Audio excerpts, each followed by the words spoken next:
Crack-a-lack on the track. What's going on, everyone? Welcome back to the Free Game with Crack podcast. Today, I have the one and only Andrew Southworth. How's it going, man? Awesome. How you doing? I'm good. Busy. Real quick, I want to talk about how I found you, and it's probably how a lot of people are finding you nowadays. I would say two main sources of traffic. One would be people finding you through your music, because you're a music artist. And then also through your YouTube content. You got a lot of helpful how to promote your music and grow your Spotify content out there on your YouTube channel. So that's how I found you, was on YouTube, looking up like Spotify marketing tips and things like that. So Nice, yeah. Briefly describe like what it is that you do. Like when you run into someone at the store and they're like, "Hey Andrew, how's it going, man? What have you been up to? What's your response?" Yeah, so I'm a music producer, vocalist, artist, and also I guess something of a music marketing expert nowadays, I guess. But basically I run a YouTube channel where I share everything that I'm doing in music promotion, music marketing, and then all the business stuff that goes behind the scenes into actually growing yourself as an artist. And I've been doing it for around a little over a decade or so, but the music marketing stuff has just been happening in pretty much the last year. Because I kind of treat my channel as a way to just share with the world what I'm currently doing and what I'm most interested in. And so I do a lot of Facebook ad tutorials because I use Facebook ads for my music. So it's kind of my way of just teaching what I'm doing to make the next generation of artists get through it a little bit easier, hopefully. What would you say your biggest career accomplishment is as of today? Oh man, just in general, I'd probably say... In general, toot your own horn. Probably say my YouTube channel, I'm about to cross 23,000 subscribers, so I'm pretty damn proud of that. Congratulations. Thank you. It's been a long time coming. I was super excited to get to 20, and then we're going to hit 25 by the end of the year, and I'm stoked. What's your favorite social media platform? I'd say YouTube. Me too. By far. Yeah. I mean, YouTube, it's like a weird social media platform because it's like, it's not completely social media, but it's definitely my favorite. I hate Twitter. I'll say that. Twitter's my least favorite. we have both of those in common. Yeah. If you want to go fight with people online, go to Twitter. Definitely. Okay. How long have you been doing what you do? So I've been doing music since I was about 12, and I'm 28 now. So like in general, just music, I guess 16 years. But the music marketing itself, just the last probably 2 years or so, I think 2018 or something, I decided to start pushing my music like in an actual serious fashion. Before I would just release music and do the thing a lot of artists do and just kind of like pray it'll happen, And it doesn't happen when you do it that way. And it doesn't happen, right? So, yeah. I put my normal approach of getting better at anything to the music marketing world. I was like, there's got to be a way to do this. I'm just going to try everything, test everything, and just fail a whole lot until I figure out what works. So the past 2 years has just been, really making music marketing kind of like my passion. And then if I had to guess, what led you to that was you're making music, you're happy with the music, you're not satisfied with the results you're getting. So you're thinking, shit, what's the missing piece to the puzzle? I need to learn how to market my music, right? And what was the first stuff you were searching on YouTube to find that? So yeah, you hit the nail on the head right with like, just things weren't going well. And so I think at first I just Googled or YouTubed how to promote your music on Spotify, how to grow your artist following, how to get more Instagram subscribers. And I think the first few channels I came across, you got like Adam Ivy, you got Damian Keys, you got Burstamo, and a bunch of others. And I think the first thing I dove into was I saw a lot about Spotify playlist promotions. And if you've seen any of my videos, now I think Spotify playlist promotion is like the worst way to promote your music. Sketchy too. It's hard to tell which ones are legit, which ones aren't legit. And then, I'm with you. That's why I'm drawn to your channel, and I'm not a music artist myself, but I make a living off of music artists. So I try to help them and provide them with value. And I don't have a whole lot of content out on my platforms and YouTube channel regarding like promoting your music and things like that. I always end up saying that's why you need to learn how to market yourself and promote your music and build your brand, things like that. But I don't have specific step-by-step videos like you do. So I do a lot of just sharing your videos to artists I'm working with. Like, yo, subscribe to this guy's channel, turn on the bell notifications. So that way, another thing is just like, it's that reminder of your phone going off and you know, you're posting a new video about something you learned with ads with promoting your music. And so it's like a reminder to them, oh shit, I should be promoting my music if I haven't been. That reminder, you know? Yeah. Well, so thank you for that. Yeah, always no happy problem. to have more, always happy to have more people coming on board. But yeah, you know, so I was Googling stuff and YouTube and stuff, and I found a lot about playlists and also social media growth tactics, you know, like posting regularly on Instagram, posting regularly everywhere, engaging with people. And so the first two things I dove into was playlist promotion. I tried out essentially every Spotify playlist promotion company you can imagine. In 2019 is when I got into that. And then also social media content. So like posting daily on Instagram, I did for a while. Trying to get even Facebook page stuff rolling. And I messed around with Facebook ads for a bit, but I guess I wasn't at a stage where I was ready to use it because I didn't know who like my target audience was. I didn't have a brand figured out. And so with any type of marketing, if you don't have your target audience and your brand figured out, it's just not going to go well at all. And so nowadays, like, you know, I kind of led myself into the Facebook ads route, which is like 99% of my music marketing efforts revolves around Facebook ads in some way.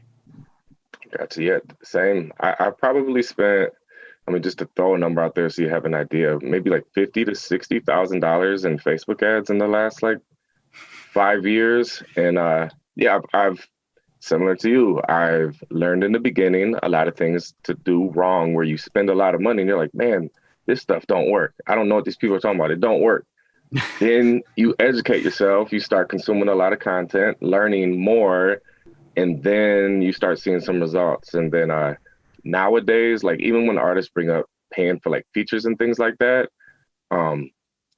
the other day an artist hit me up and they were going to pay $10,000 for this big rapper for a feature. And granted, this artist has one music video out on his YouTube channel, 40 subscribers. And I was telling him, dude, that $10,000 that you would pay for one feature from the guy, if you would divide that up over like 12 months for marketing your own music and you start releasing a bunch of music videos like every month or every 2 weeks, like that would do you so much better. And then even nowadays, like with WorldStar charging $750 to get your music video on there, I've had so I shoot music videos. So about 10 to 12 music videos that I've shot for artists, they paid that WorldStar fee. So I see like firsthand, it's not worth it. Like, yeah, sometimes like I would see the YouTube video on their channel has 300 views, but on WorldStar it says it has 128,000 views. You know, it's like these fake. Yeah. So I'm anti-WorldStar. I'm all about Facebook ads and stuff like that. And so again, that's something that interested me in your channel because I know Facebook ads, that's not fake. There's no faking that. I mean, when it comes down to something like a feature, like there are times when it makes sense to do a $10,000 feature, but when you only have one music video on your YouTube channel, you got one song out on Spotify, that's probably not the time to do a feature. You know, like you use a feature as a way, like, because that's going to bring in a lot of traffic, right?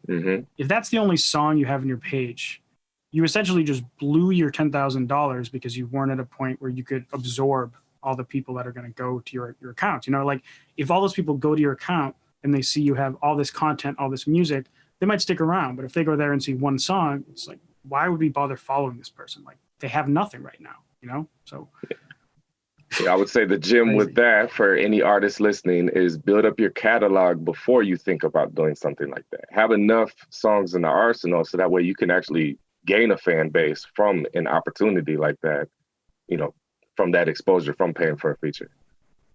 Yeah, totally. And I'd say that also extends to Facebook ads as well to a degree. Like A lot of people want to jump in and just do a huge campaign in the first release. I say it'd be better to kind of have a consistent trickle of songs coming out like once a month or something, and kind of grow your spend across those songs so that, you know, you're not like kind of coming out the gate blowing your budget to send people to a place that's like a barren wasteland of content. Yeah, good. All right. Let's talk about you. At what point did people take you serious on your come up? Oh, you mean on YouTube? Let's just say in general, even like I'm sure you making music, you know, in the beginning, like none of us, we get support in the beginning. It's almost like you're laughed at or taken as a joke for trying to pursue a music career, want to be famous. So at what point, you've been making music since you were 12 years old. At what point did other people take you serious? Maybe like friends or family or people around you?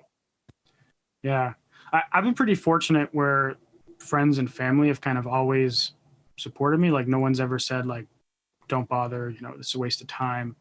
But at the same time, I kind of set myself up in a way where I avoided those situations. You know, I went to school for mechanical engineering. So I went down a very safe path in that. So, you know, there was never a situation where people could say like, oh, you're going to like risk throwing yourself into debt and kind of ruining your life.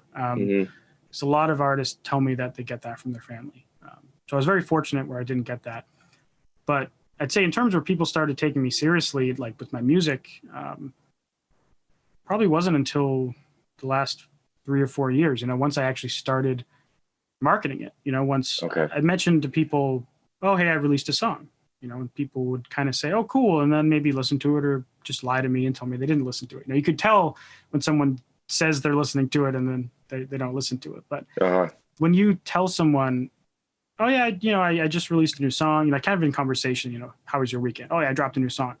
And then someone asks about your music and you can say something like, oh yeah, and I just crossed like 20,000 monthly listeners, or I just got 2,000 spotters and follow on Spotify, or I made some YouTube videos, I did a live stream and I just crossed 20,000 subscribers. Like those kind of things are when people stop kind of like giving you that vibe of like, oh cool, you're a YouTuber, or oh cool, you're a musician, to like, oh damn, like you're taking this seriously, you're doing this right. So, you know, it took me about 8 years to get to that point, probably, or more, 10 years maybe.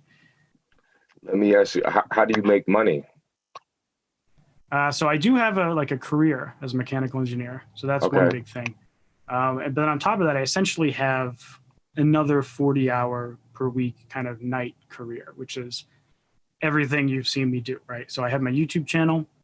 I also have a course where I teach, you know, on my channel, I obviously give away a lot for free about Facebook ads and promoting your Spotify, but I have a course that kind of breaks it down into every little nitty gritty step. So that's another avenue.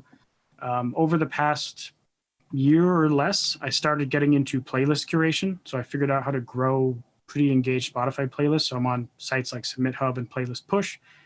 I do consultations, just like you, actually. I checked out your website.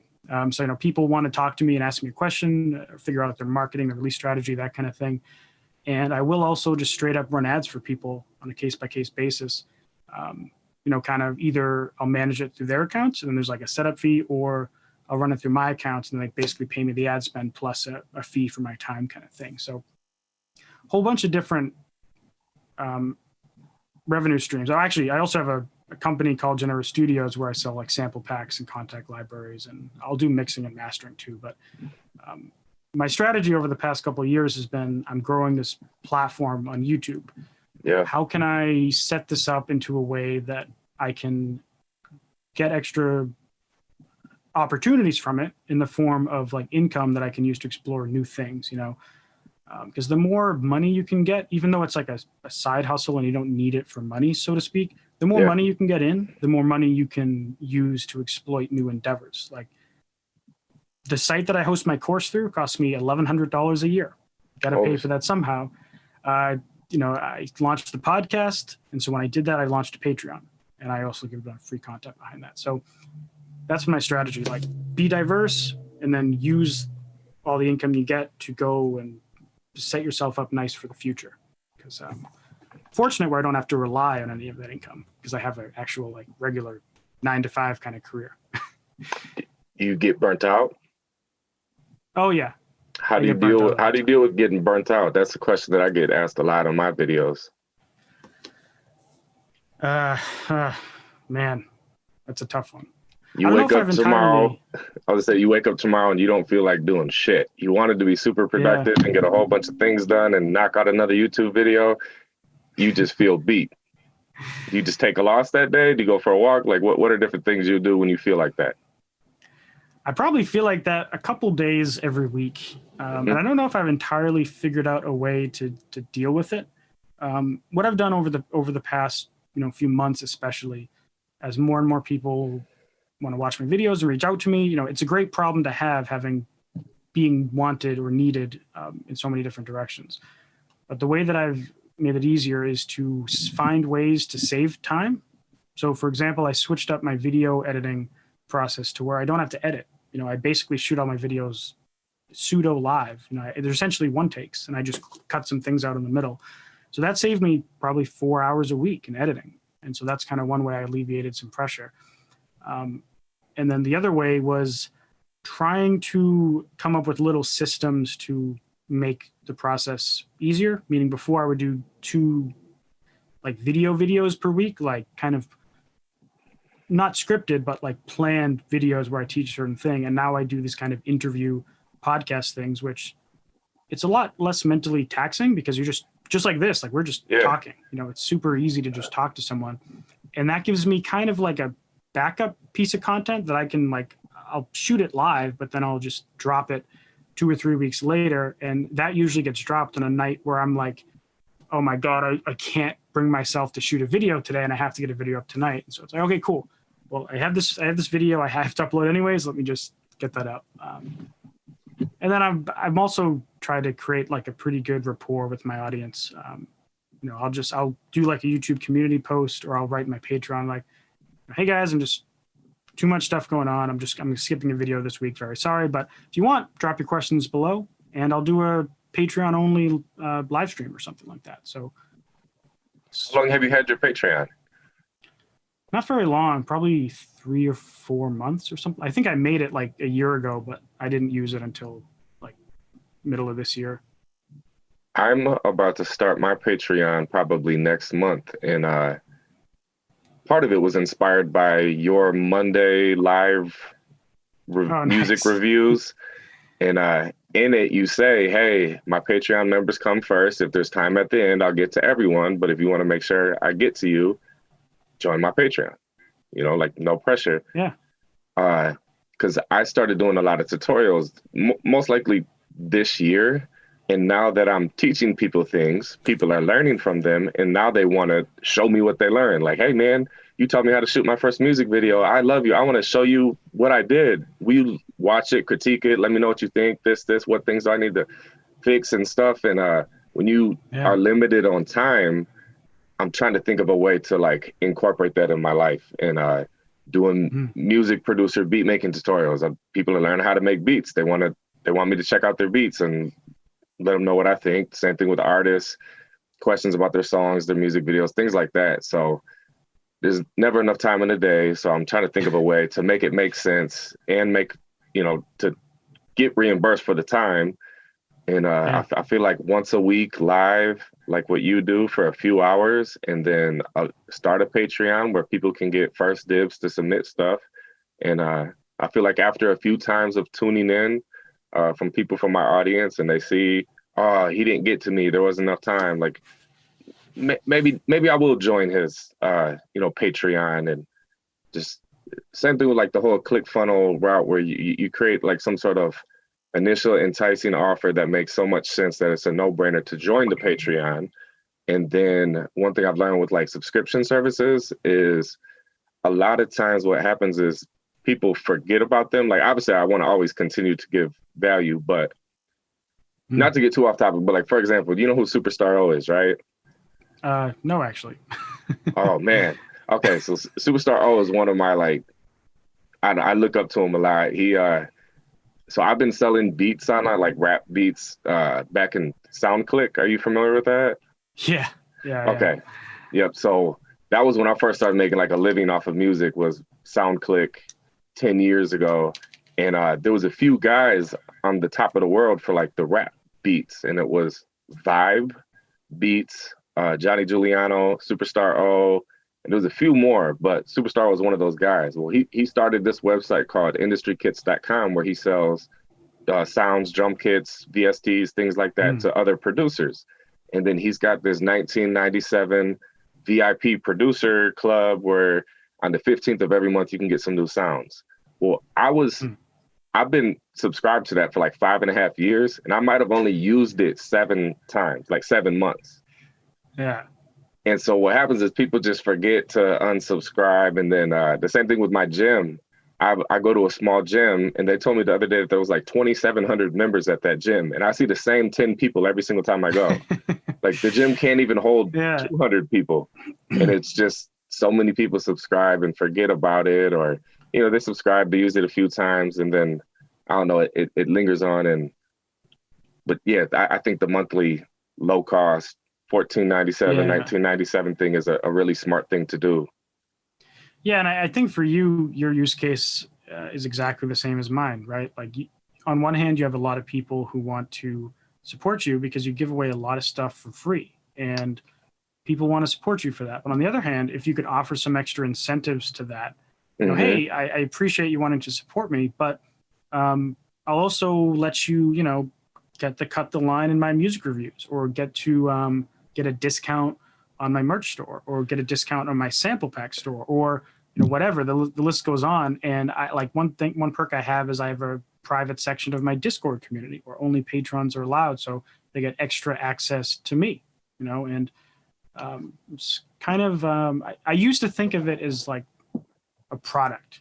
Like people are paying this much per month, and you got to deliver these products. But Patreon is really for these people are your patrons. Like they're supporting you, and you got to think of it like, okay, I'm going to make all these tiers. People want to support me because they appreciate what I do.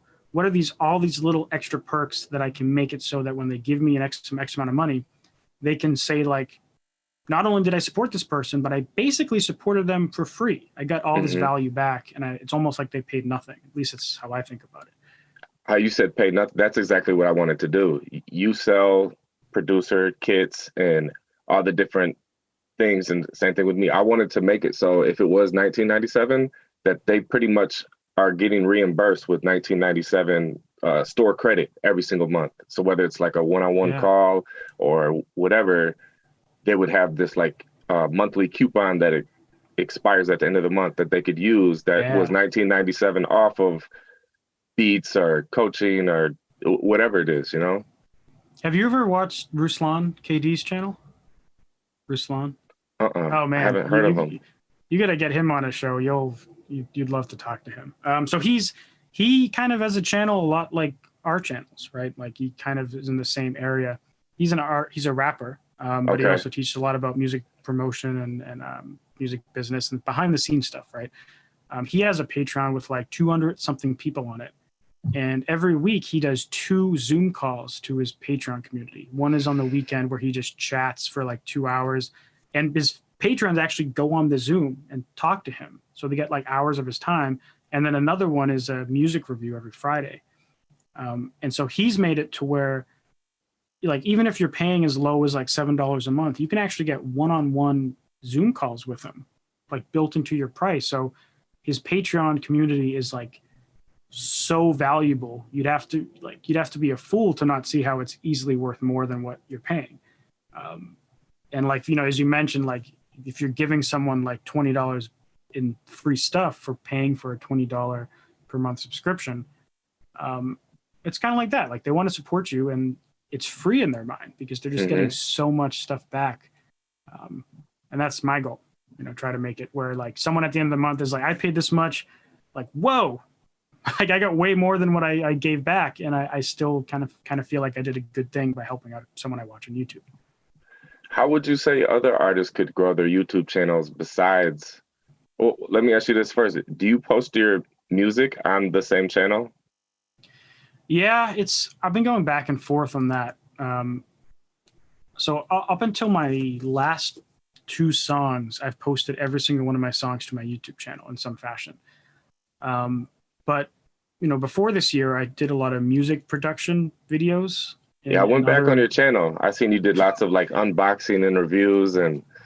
Yeah, I've been on YouTube since 2007, and my content has changed probably 7 times. I mean, I didn't do much when I was in 2007 because I was like 16 or 15 or something. But I started off doing screaming lessons for like metal vocals, and then music production and product reviews, and as you saw, like unboxings of some music gear and music marketing. But for artists,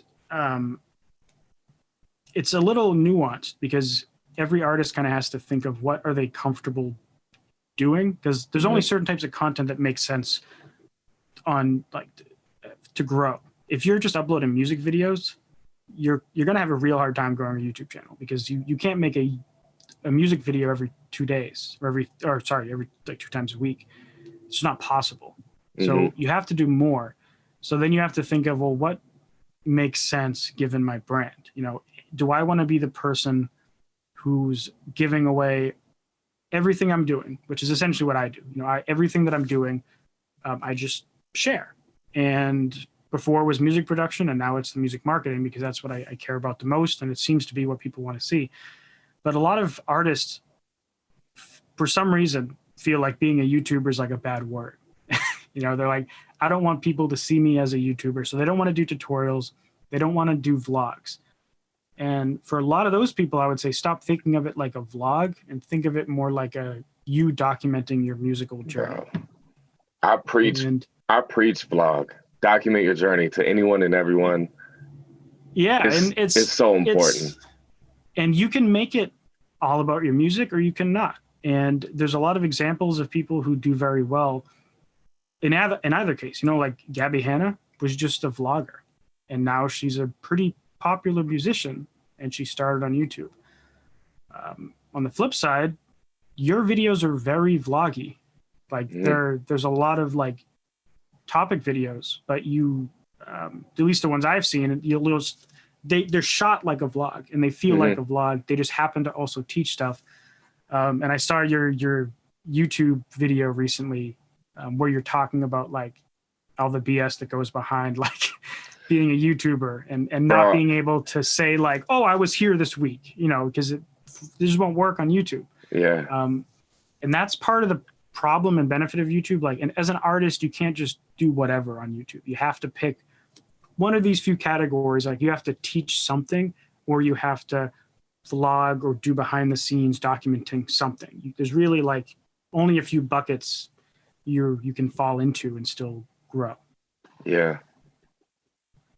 So with your music, where's your head right now? Because I feel like you can relate to my YouTube complaint video, because you're in a similar boat. You want to promote your music. You don't want to have a whole bunch of different channels where, I mean, technically you could have one channel where it's music marketing, and then the other channel where it's, hey, if you're a fan of my music, subscribe to this channel. That's all I'm dropping. If you're another artist and you're looking to like learn knowledge and how I market my music, subscribe to this. That makes sense to me. Yeah, where's your head with that? So the reason why I didn't upload the last 2 songs, because I was kind of going back and forth on what you just said. Like, does it make sense for me to put my music videos on a channel that essentially exists to share everything behind the music? Like, it's not about me, the artist. It's about everything that supports the artistry, right? And now it's about the music marketing. So if I was to have a music video and then they go to check out my channel and it's all about Facebook ads and how to acquire fans and how to grow your brand, like, would a fan feel like they were cheated in a way, right? Will they feel like this person, like, do I only listen to his music because I was part of some experiment so he can make a YouTube video about how to market his music? Like, would a fan think that? And for a while I just ignored it, and then for the last 2 songs I just kind of didn't put the videos up because I didn't have a video anyways. Like, there was supposed to be one and I was gonna drop it, but then something fell through and we just didn't end up with a video. So I think going forward I'm just gonna stick with it and just kind of assume it's gonna be fine. Because like on one hand, it's all me. And I'd rather kind of be I want to always be the open book. I don't want to be this kind of like, oh, there's this Andrew and there's this Andrew. Like personally, I'm fine if a fan of my music finds me and they're like, whoa, like you do all this stuff that's like not related to music. I'd be like, cool, yeah, that's what I do. That's me. Yeah. If you don't like that, then well, that's cool too. You don't have to like it. It's not for you. But I feel like in a hard. perfect world, same with my case, you'd have some sort of schedule where I don't know how, like you're working 40 hours a week and doing this on the side. Like I praise you, man, because when I had a job, all I did was work and go to sleep, like sleep, work.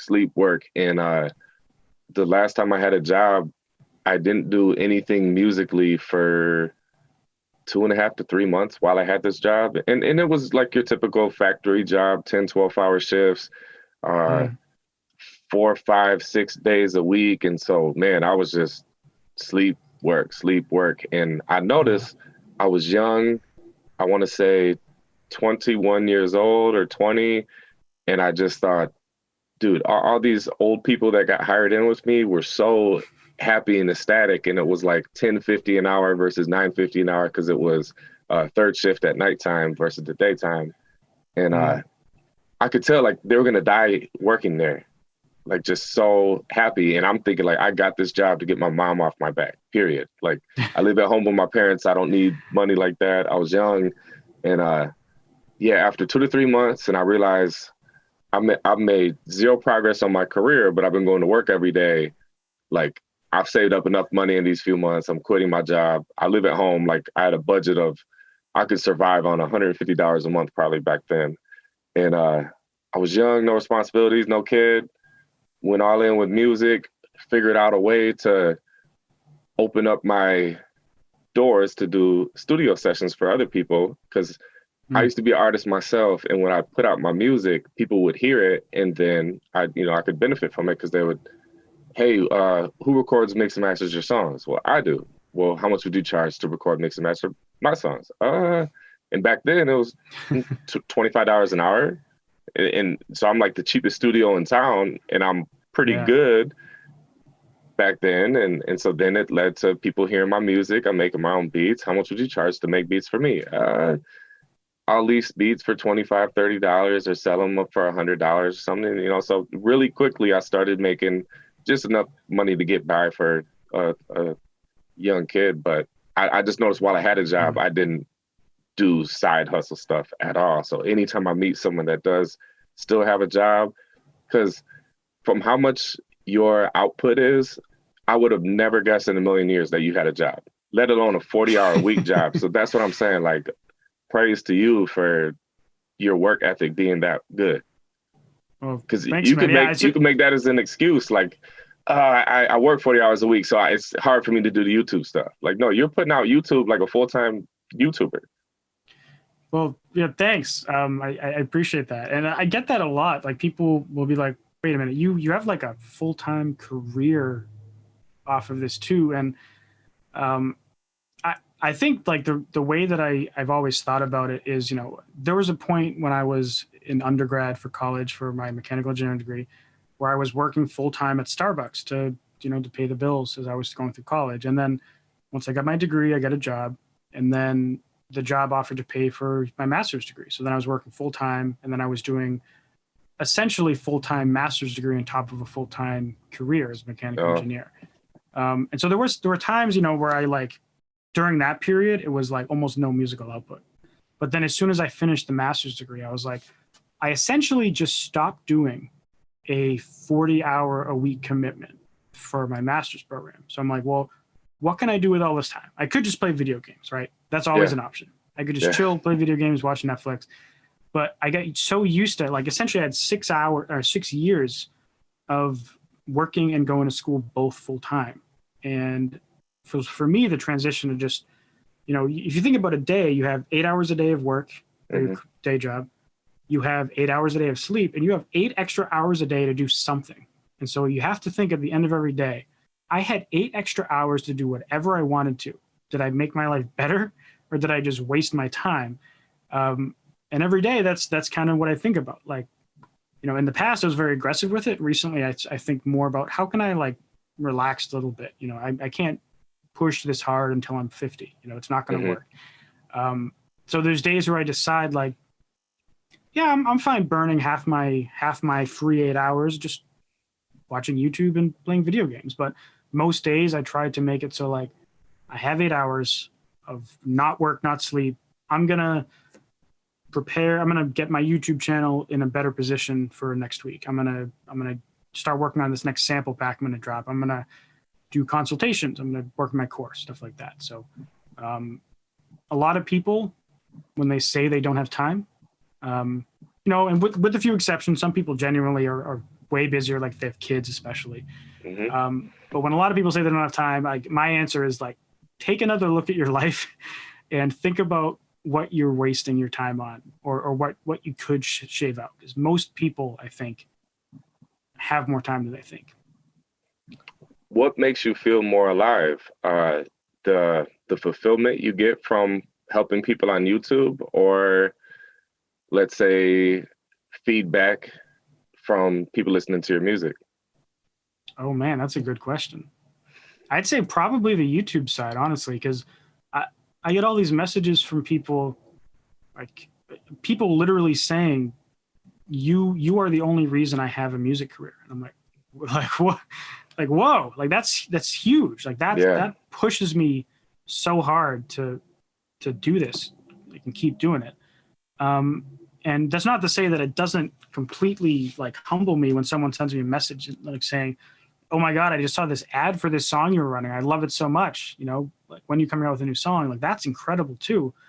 But it's kind of it's a different level of help. Like a song, it can mean a lot for someone, but to give someone the ability to do that themselves is almost more impactful, because like it's kind of like if you can teach someone else to do what you're doing, you're responsible for many more of those situations than you could ever do yourself, right? Like if you can inspire 10 artists to go and give fans that feeling of like, oh, I love this music, like when you're coming out with more, like those 10 artists are going to do that way more often than you could ever do yourself.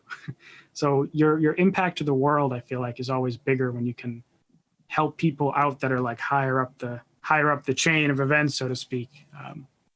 It's great. I think the YouTube side is always kind of makes me smile a lot. Yeah, so. no, it makes you feel alive is what I said. So quarantine was kind of a really big game changer for me. Prior to quarantine, my life revolved around just customers all day, every day.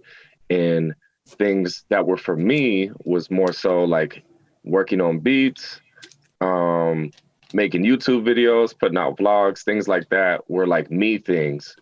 Everything else was all customer stuff. So all I did was customer stuff. So I was making a living, but I didn't really feel like alive like that. And I didn't realize it until 2 weeks into quarantine, 3 weeks into quarantine. For the first time in 8 years, I was caught up. What are you doing tomorrow? I don't fucking know, man. I'm caught up. Like, I don't have a video to edit. I don't have this. I am caught up. Studios was closed for about 6 to 7 weeks. I didn't shoot a music video for about 5 weeks. So during that time, I utilized my time like a motherfucker. I'm someone who always says, I just don't have time. And, usually it's like, most people, they do have time. Like you said earlier, I've cut out and removed so many, like I love playing video games. When I was growing up, the best Friday night in the world was playing video games all night, not going to a party. Like very introverted, love playing video games, could stay up till 5, 6 in the morning, pull all-nighters, eat candy and play video games. But I've removed that. I love TV, watching, like I love YouTube too. So I fit it in as far as go for a walk around the block for 20, 30 minutes and I'll listen to 2, 3 YouTube videos, things like that. So I removed all these things. So during quarantine, I finally got caught up, started putting out 2 to 2 to 3 times as many YouTube videos as I was doing before. And all of a sudden I start seeing my YouTube subscribers like double, triple, quadruple. Like prior to quarantine, I was only getting maybe like 100 to 150 subscribers a month for like 12 months straight, right? So not a whole lot. And then the first month of quarantine, I got about 250. Then the next month it was 500. Then the next month it was like 1,800. Then the next month like 3,200.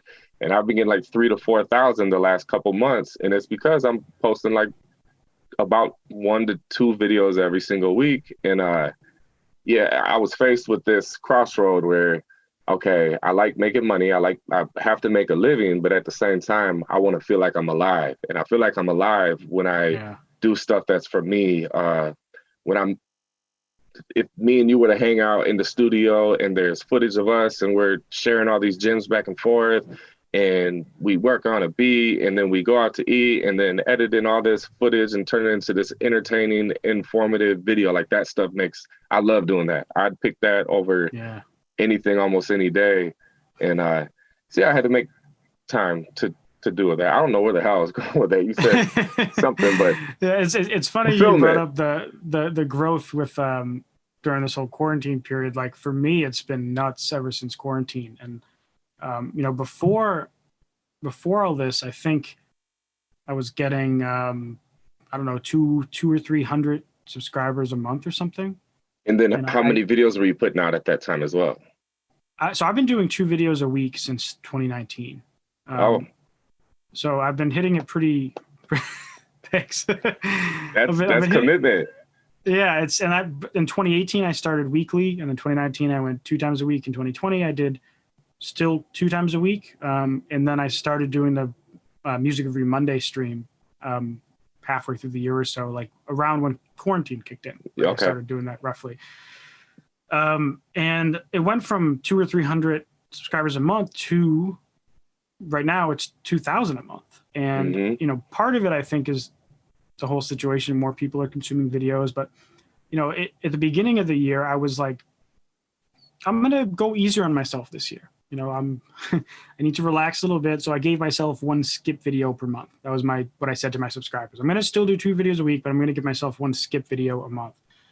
And then it's like all this growth started happening. And so some weeks I would drop an extra video, and then I started doing the stream, and then I started ramping up my blog more, and then I started the podcast. And then because, you know, when you see something like what you just said, you know, jumping from 200 to 3,200 subscribers a month, it's like you have to capitalize on it while it's there. You know, you have all this extra attention, you got to do something about it. And you know, I don't know when this podcast started, but I checked out your YouTube channel, and it seems like you've done like 10-ish episodes or 12. Yep, so I think, yeah. So I like you probably started this in this period too, right? Probably for the same reason I started all my stuff.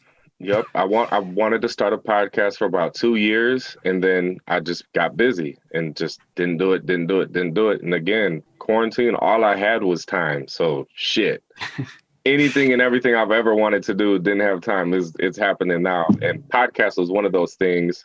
And yeah, as you see on the YouTube channel, it's kind of like died because right out the gate, I did about, I think my first 6 episodes in about 4 days, like filmed them all. And then I knew I wanted to release 1 a week.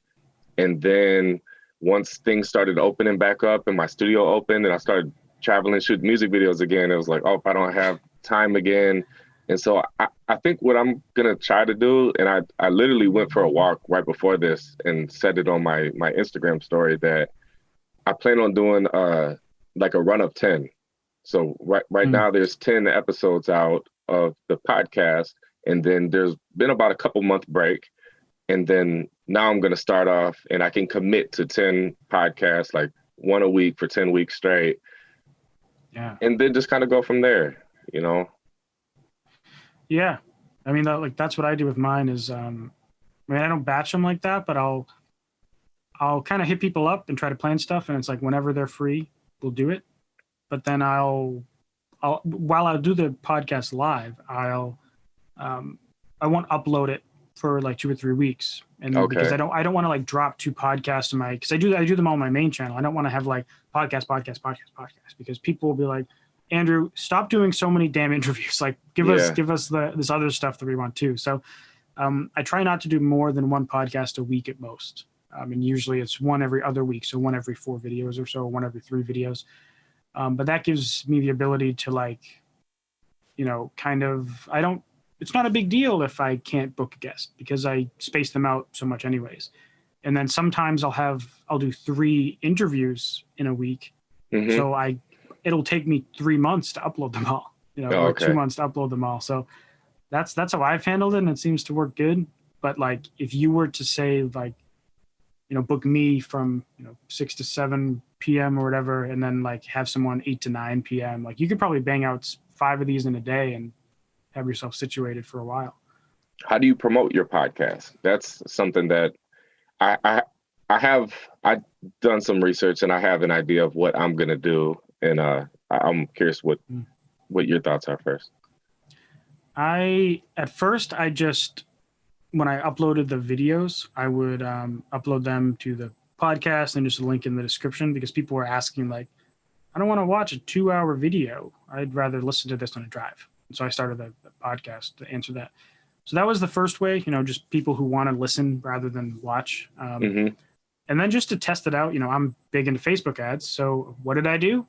I ran a Facebook ad campaign targeting people who are fans of podcasts and people who are into the NAMM show, people who are into music production, people who are into like a whole bunch of other topics I could think of that someone who's into those might be interested in a podcast focused around music marketing and music business. What is the best type of ad to run for something like that? A campaign objective? I do conversions for pretty much everything. Okay. Now, I essentially treated it like a music campaign. And the way I do those the way I do those period, but the way I show my videos also is I'll send traffic to a landing page, and then there'll be options for all these services, like for music, it'd be Spotify, Apple Music, iTunes, whatever. And then when someone clicks that button to go to their service, that's a conversion that tells Facebook like, yes, this occurred. For the podcast, I did the same thing. I sent someone to a page because I have no way of guessing what service they want to listen to. So it shows up and it's like Spotify, Apple Podcast, Google, yada, yada, yada. And then when they click one of those buttons to go check it out, it registers a conversion. And on one hand, it was like kind of a test. So I might make a YouTube video about it someday to try to like see if I can, kind of teach something about people who want to drop a podcast.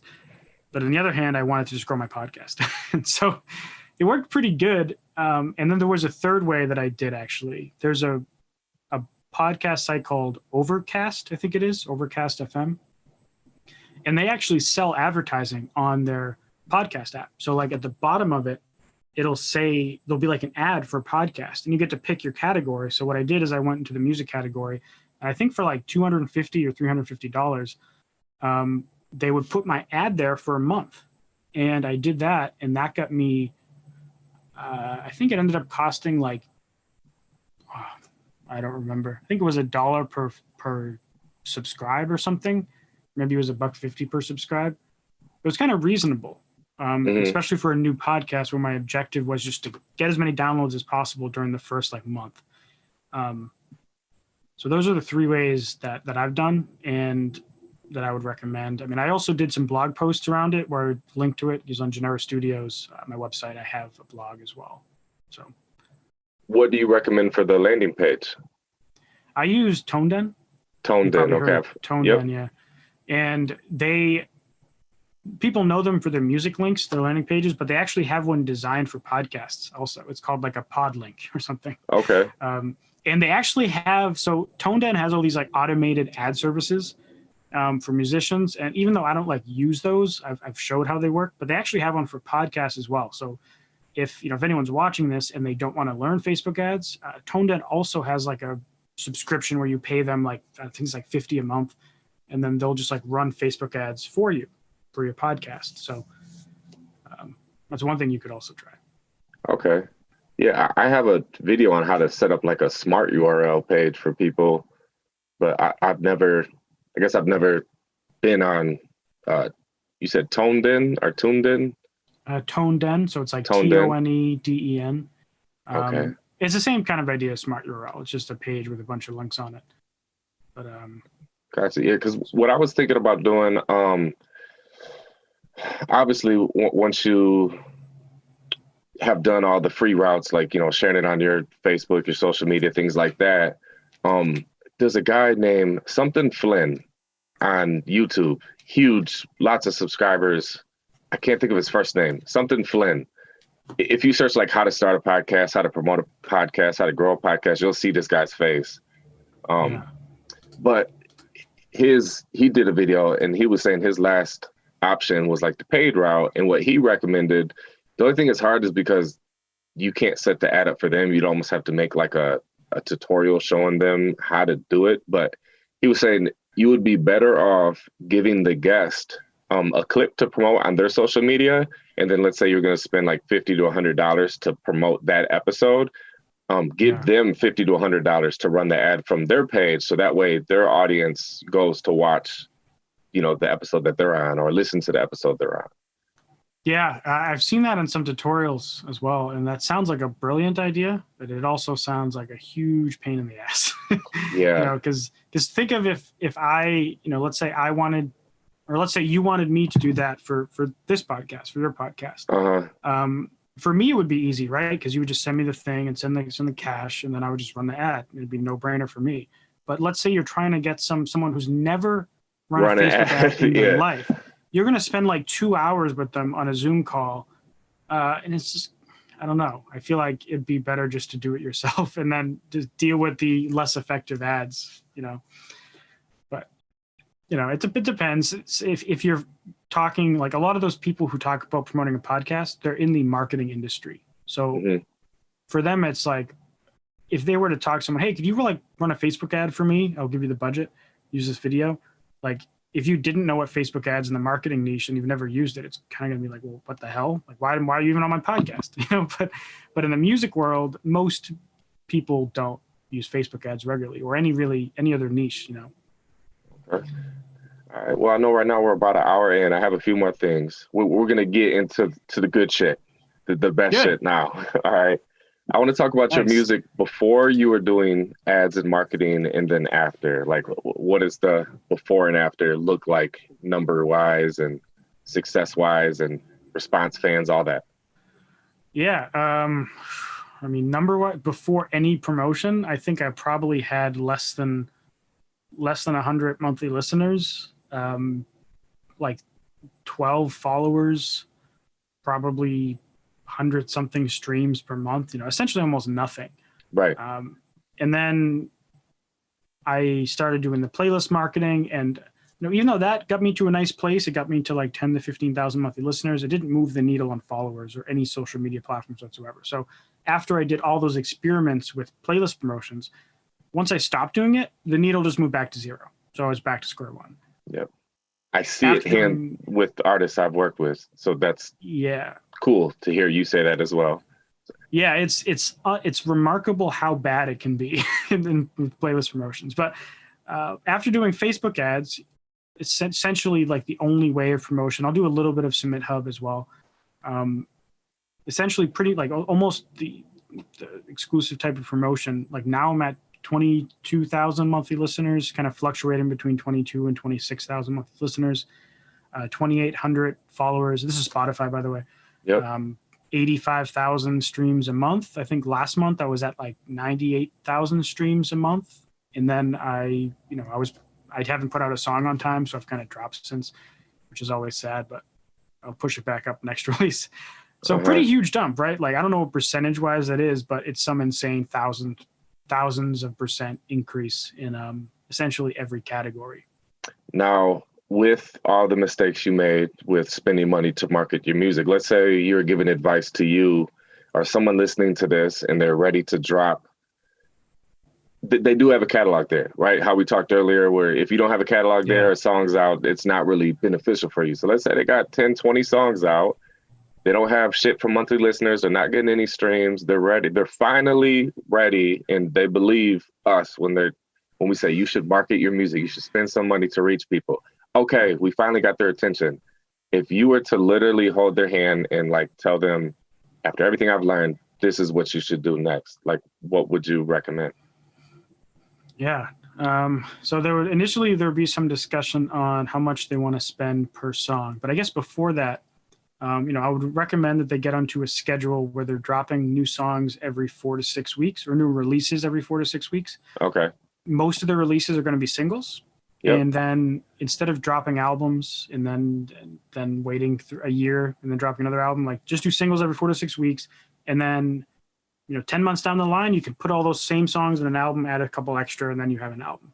And that's a lot more effective than just dropping something and disappearing. So that'd be kind of the first thing. And then depending on their budget, we talk about how much money they can allocate to each song. But the bare minimum that I'd say, like, even if you only have $100 per song, you can still move the needle a good amount, like especially after 6 months of doing this, you can move the needle a lot. A good budget, I think, for someone that's diving into it, if they have a considerable budget, would be like $300 a month. It's a pretty nice amount of money, especially if you have a catalog of songs but you haven't moved the needle yet. Like if you have like 10,000 followers, you might need to spend more just to like move the needle considerably. But if you're starting from kind of like 100 followers or so, $300 campaign will do a lot for you.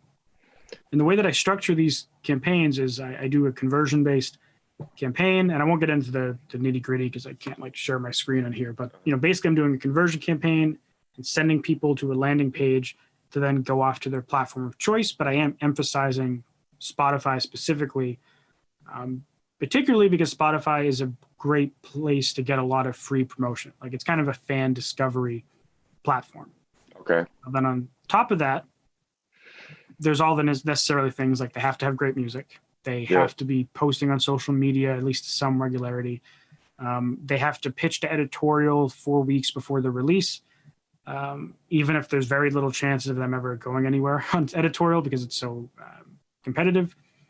And I'd say also, if they are doing a $300 Facebook ad campaign, if they could put like $30 or something into Submit Hub premium credits and just pitch to some like blogs and pitch to some YouTube channels just to get some promotion that's a little more organic, even though it's not organic.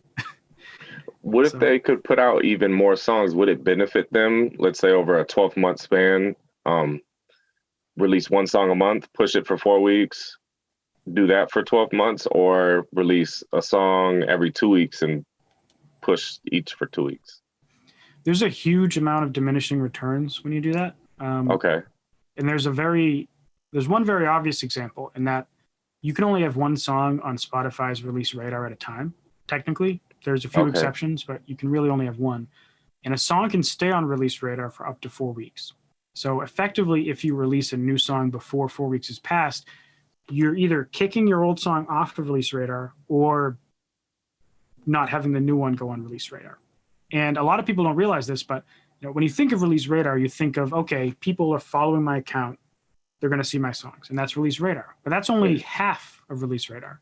The other half is if your song does very well in the first week, the first 2 weeks, they will put your song on people's release radar that have never heard of it before. And this can be tens of thousands of people.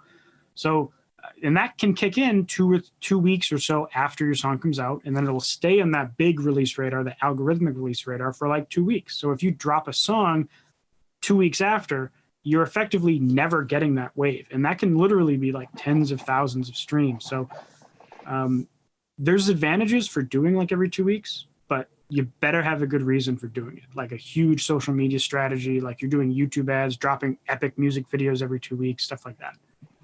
I want to talk about algorithms for a second, because one thing that I think about a lot, and I've never got an answer from people, like with marketing a music video, I've gotten maybe a good 10 people to actually listen and like put ads or market their music videos. But I see it's like a timing thing. Like, let's say someone has $1,000 that they want to spend to promote their music video. Is it better to like spend $500 a day the first 48, like the first 2 days it comes out, to trigger the YouTube algorithm that all this traffic is coming to this video and, boom, it blows up, or to do a low $5 a day for months or $10 a day for... Yeah. Yeah, I've never had someone experiment and do all of the money like in a short like couple days. So I can't really speak for promoting like a YouTube music video, Hmm. because I've never like I have done some YouTube ads and Google ads, but not really as much for music. But for YouTube, I mean, for promoting your Spotify page, there's definitely an edge to changing your budget over time. Meaning, the first 3 days are much more important than the rest of the first month, and the first week is more important than the first month. So, if I had a $300 budget to promote a song on Spotify, I might be spending $35 a day for the first 3 days, and then $25 for the rest of the first week, and then like 15 for the second week, 10 for the third, 5 for the fourth. You kind of more emphasis towards the start, because in Spotify, if they see a giant surge of traffic coming from an account that's relatively, well, it's a lot smaller than the surge of traffic they're sending, they kind of give you a boost. On YouTube, I found running YouTube ads to promote a music video on YouTube, I'm sure that could work, but I found like running ads on YouTube to grow a channel to be relatively ineffective. Like you Same. can do it, but you'll pay like $2 a subscriber and they won't be as engaged as your organic audience. So when people ask me like, oh, like should I go run YouTube ads to promote my music video? I'm like, no, you should use your music video in your Facebook ads to promote your Spotify. And as a side effect, people will check out your music video if they really like you.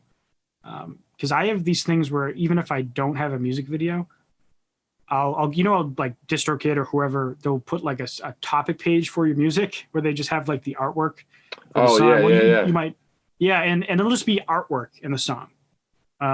I've like promoted a song, spent like a couple $100 promoting it, and then gone on the topic page that DistroKid made for me, and just see like 87 comments and thousands of views of people like, hey, I saw this on an Instagram ad, or I saw this on a Facebook ad. Like, I love this song, and all these nice things. And then when I've done the same thing for music videos that I have like on my YouTube channel, and the same thing happens. By promoting the Spotify, you'll get all these people to check out the video, because some people don't have Spotify. They'll use YouTube, or some people just prefer YouTube.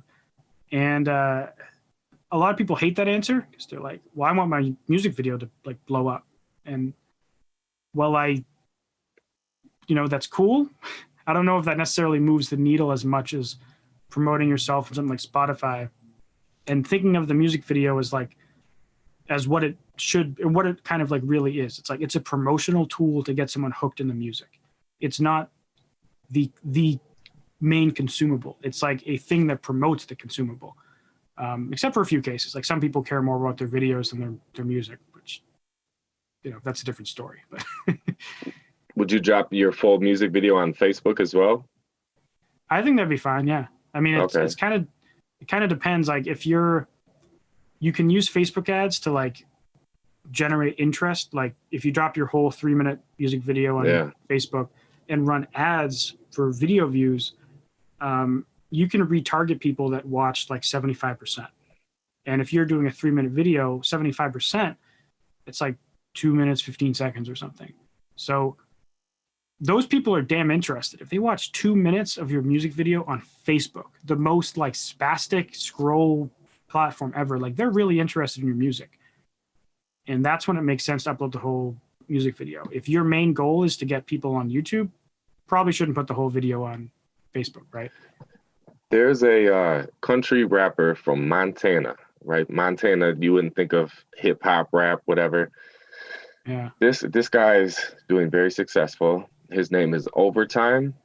I don't know if Overtime Montana, I know that's what his Instagram is, but I talked to him a few different times, and what we were talking about is all of his music videos have 1 million views.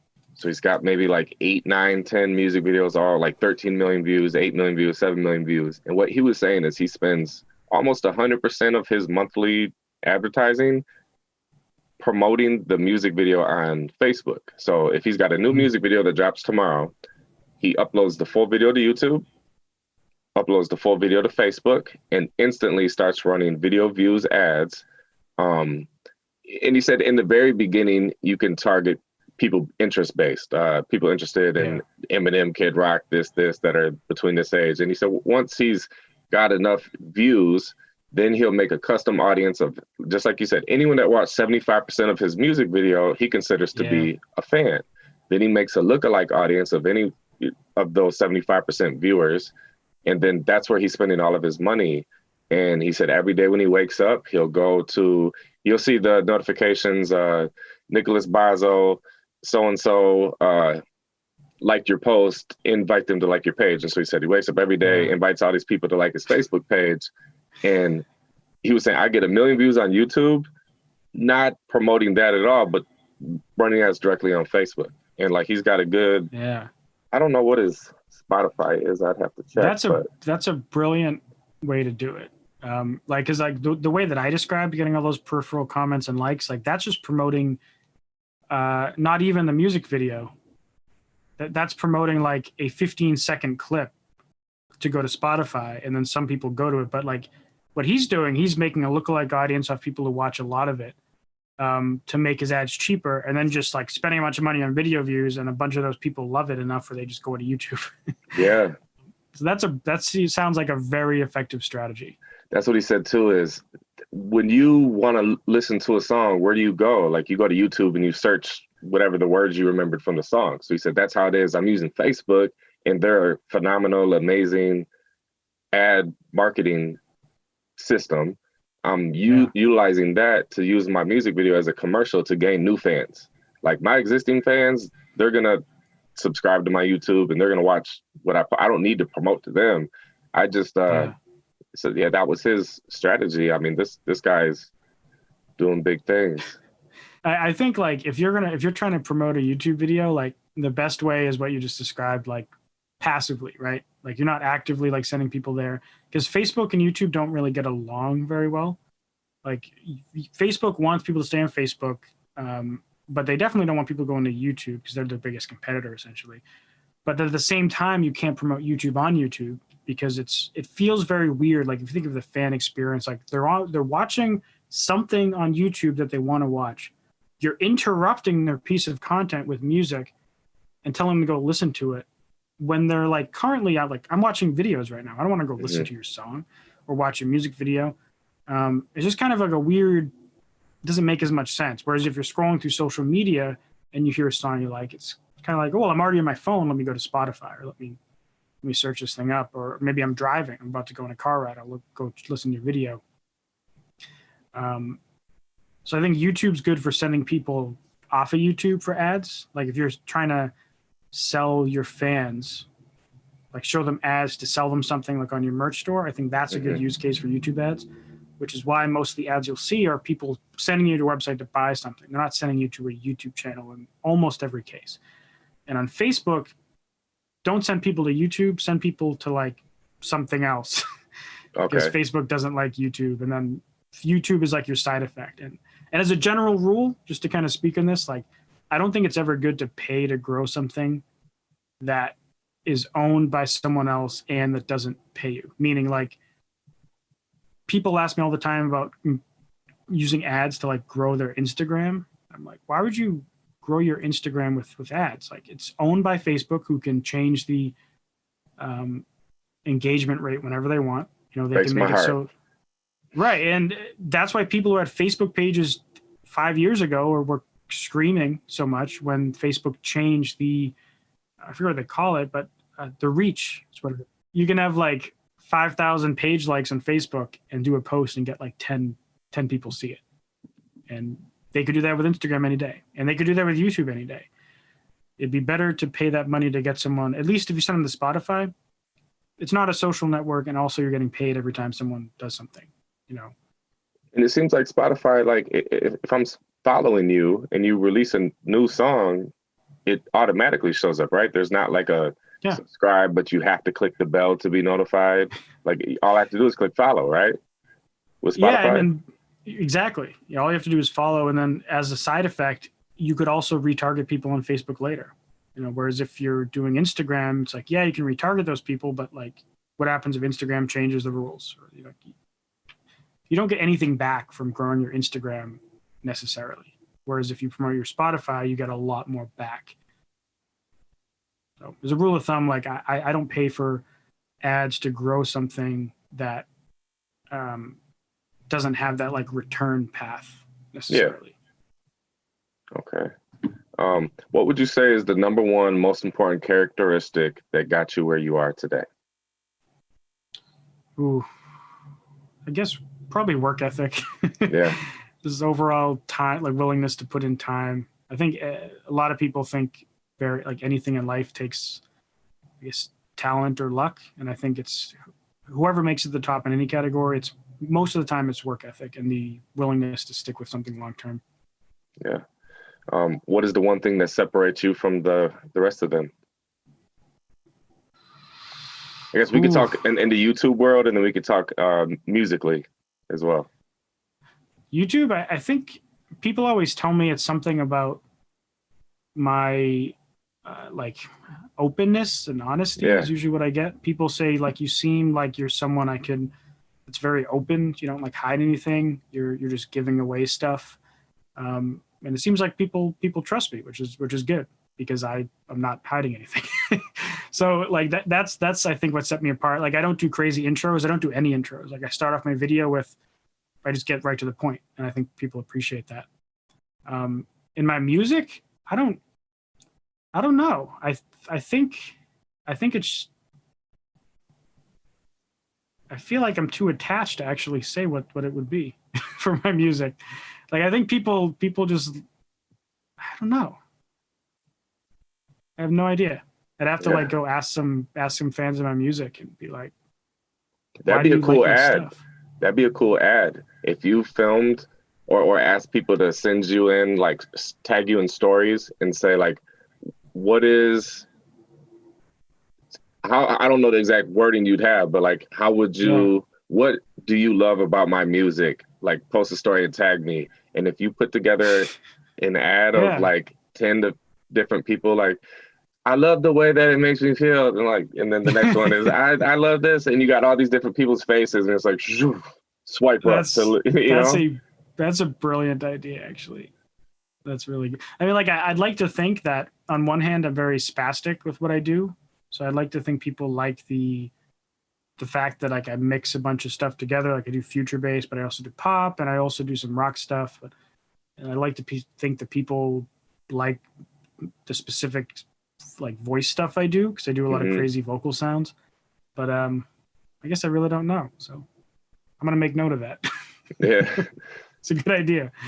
Do you think a YouTube intro would help give clarity to people that are subscribing to understand that, I guess, what they're signing up for or what type of content you post? Because I used to do YouTube intros. And I had a couple different intros, and I found that by intro, do you mean like a edited like long thing or just like a little pitch that you say at the beginning of all your videos? I've had both. So I've had like a 3 to 5 second intro clip thing that I put at the beginning with like branding and stuff like that. And then I've also just had a spiel that I would say, like for a while I would say, I think exactly it was like, hey everyone, Andrew Southworth, GeneverStudios.com, here to teach you how to make better music and help you get heard. Like that was my spiel for a little bit. And then I also had another intro. And then I found that for a while, like I was struggling keeping high, what's it called, audience retention. Yeah. And once I was doing all this stuff to test and try to, like, I would lose like 30%, 40% of people in the first like 30 seconds. So I was trying to figure out ways I could improve retention because my goal was to get 50% audience retention or higher and get 40% of people to the end screen. So that was my goal. And so I thought, well, the intro is just making people drop off. And my guess was that people are sick of intros on YouTube because everyone has it. And you have to hear every video, whether you've heard of them before or not. So I was like, well, screw it. I'm just going to just jump into the video, like not even say who I am. Like you do start fast. You do start fast. Like right when the video starts, it's like, and I do a zoom effect in the first 3 frames to even make it feel like I'm just jumping in. And that's smart. The goal was to improve audience retention by not wasting people's times and having them appreciate it.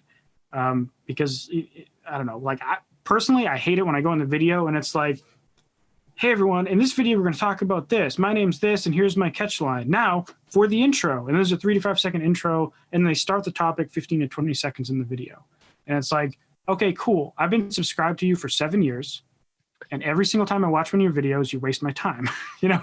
And I think there's times when you can drop some branding and stuff. And if you do like a 2-second splash screen, like yours is pretty short. I think And 3 seconds. Yeah. But like when you stack that across with like, for example, your channel name has the name of you in it. People already know your Crackalack TV. That Crackalack TV is the name of your channel, right? Yep. And people know the topic of the video because it's in the title and they saw it in the thumbnail.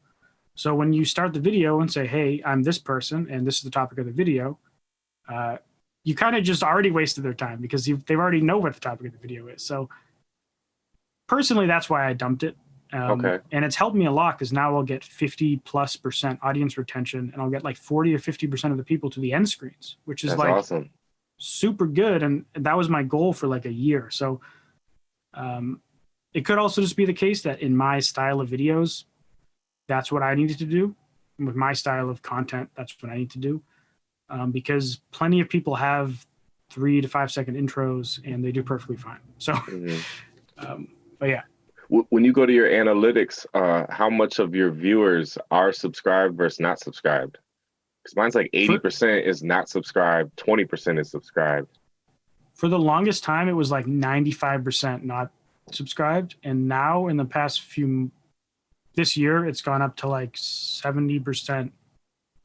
I think it's gone from 95.5 to 70.30. So it's gone pretty good. On one hand, that's good. On the other hand, that's bad. Like on one hand, people are subscribing more often. On the other hand, less new people are seeing your videos. Yeah. So it's kind of a double-edged sword, but at least you're building a community is what I think of that number.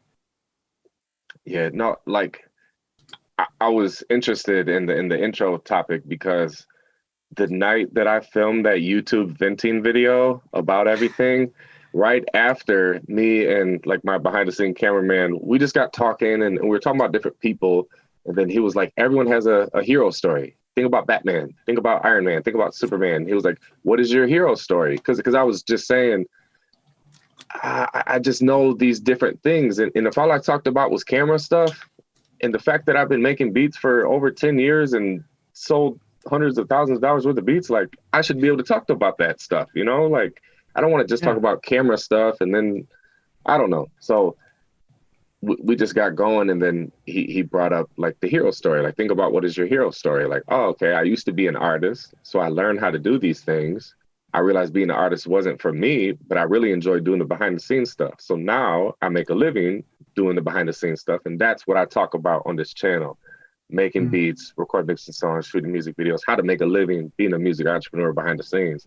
That's what I do. So I'm going to document it. And then I'm also going to teach you how to do these different things along the way. And like, once we had that thing, I'm like, oh, okay. Cause I was just worried about if I post a video and it's like the video I'm dropping tomorrow is how to color grade tutorial, right? That's color grading video. You know, all these videographers that are watching my music video stuff, they want to know like, how do you color grade? How do you color grade? So I'm dropping a tutorial for them.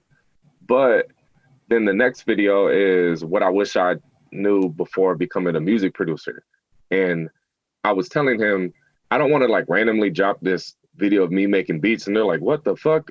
I thought this is a camera guy. And so I'm like, well, maybe if I say that at the beginning of the video, even if they're watching like a cameraman one, and I say, I do these things, but in this video, I'm going to show you how to do this. Then maybe they're like more so understanding when the next video drops and they're like, what the hell? Now he's in a studio. I thought you're a cameraman, you know, maybe. Yeah.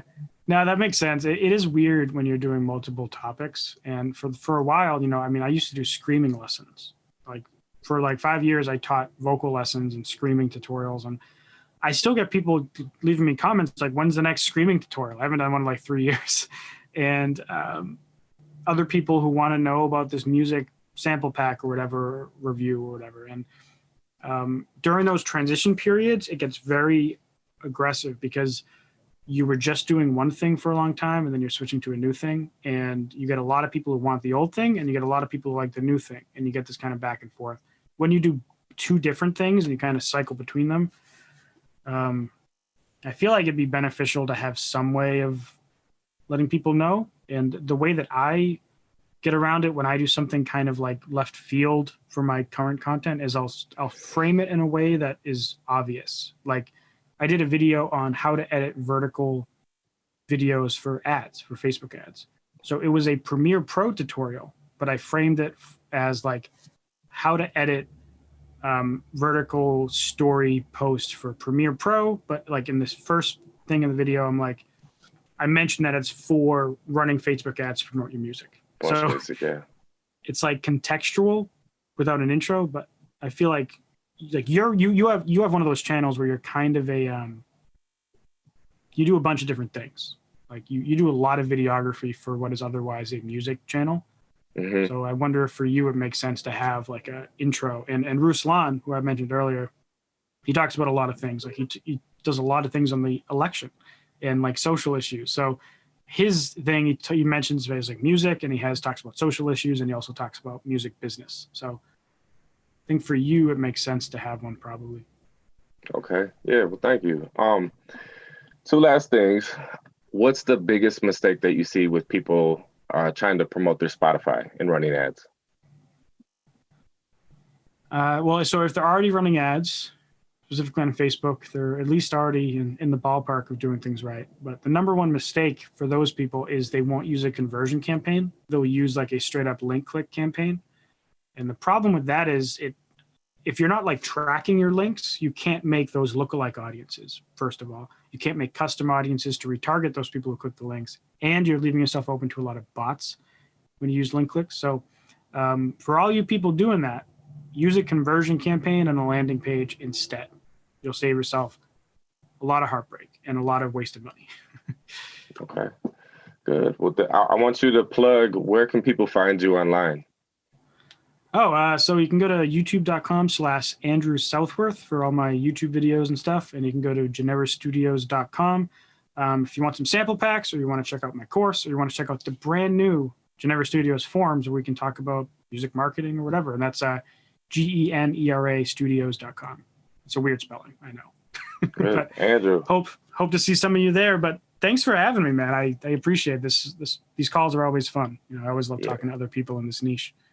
It's rare to have conversations like this with like-minded individuals, so I'm all for it. Nice, man. Thank you, everyone, for tuning in to the Free Game with Crack podcast. I'll see you guys next episode.